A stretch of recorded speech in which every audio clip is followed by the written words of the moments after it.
Hello viewers, आज के lecture में हम एम्ब्रियो सेक के सेल्स की फंक्शंस के बारे में जानेंगे। जहां तक एम्ब्रियो सेक की बात है तो एम्ब्रियो सेक को फ्लावरिंग प्लांट्स का फीमेल गेमेटोफाइट भी कहा जाता है। ये एम्ब्रियो सेक 7 सेल्स का बना होता है, जिसमें एक एग सेल, 2 सिनर्जिड सेल्स जो फिलीफॉर्म अपैरेटस के साथ जुड़ी होती हैं, 2 एंटीपोडल सेल्स और एक सेंट्रल सेल होती है। एम्ब्रियो सेक के डिटेल्ड लेक्चर के लिए मैंने ऑलरेडी एक लेक्चर अपलोड किया है, जिसकी लिंक आपको इस लेक्चर के डिस्क्रिप्शन में मिल जाएगी। सबसे पहले हम एग सेल की फंक्शन के बारे में जानेंगे। दरअसल एग सेल पोलन ग्रेन के एक स्पर्म सेल के साथ फ्यूज होकर एक नई डिप्लॉयड सेल बनाती है, जिसको जाइगोट कहा जाता है। ये जाइगोट फर्दर डिवाइड होकर एम्ब्रियो बनाता है। अब जहाँ तक सिनर्जिड्स की बात है तो सिनर्जिड्स इफेमेरल यानी कि टेम्पोरेरी स्ट्रक्चर्स होती हैं और ये अपनी फंक्शंस खत्म करने के बाद डिजेनरेट हो जाती हैं। सिनर्जिड्स के बारे में देखा गया है कि ये सेल्स कुछ केमिकल्स रिलीज करती हैं जो फाइनली पोलन ट्यूब को एम्ब्रियो सेक की तरफ अट्रैक्ट करती हैं।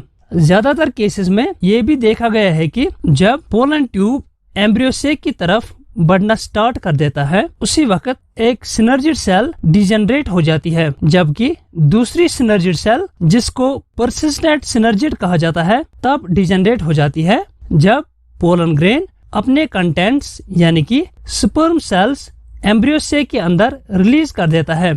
सिनर्जिड्स की इन फंक्शंस में फिलीफॉर्म अपैरेटस का भी रोल होता है। अब जहाँ तक एंटीपोडल्स की बात है तो एंटीपोडल्स भी इफेमेरल होती हैं, यानी कि ये भी टेम्पोरेरी स्ट्रक्चर्स होती हैं जो कि एग सेल की फर्टिलाइजेशन से पहले या फिर फर्टिलाइजेशन के फौरन बाद ही डिजेनरेट हो जाती हैं। दरअसल एंटीपोडल्स डेवलपिंग एम्ब्रियो सेक को न्यूट्रिशन फराहम करती हैं। इसके अलावा ये सेल्स एंडोस्पर्म की ग्रोथ और डेवलपमेंट में भी एक अहम रोल अदा करती हैं। एंडोस्पर्म एक स्ट्रक्चर होता है जो डेवलपिंग एम्ब्रियो को न्यूट्रिशन फराहम करता है ताकि उसकी ग्रोथ और डेवलपमेंट अच्छी तरह हो जाए। अब हम एम्ब्रियो सेक की सबसे बड़ी सेल की बात करते हैं, जिसको सेंट्रल सेल कहा जाता है। दरअसल ये सेल पोलन ग्रेन की एक स्पर्म सेल के साथ फ्यूज होकर एंडोस्पर्म बनाती है। अब इसी के साथ आज का लेक्चर कंप्लीट हो जाता है। उम्मीद है कि आपको ये लेक्चर अच्छी तरह समझ में आया होगा।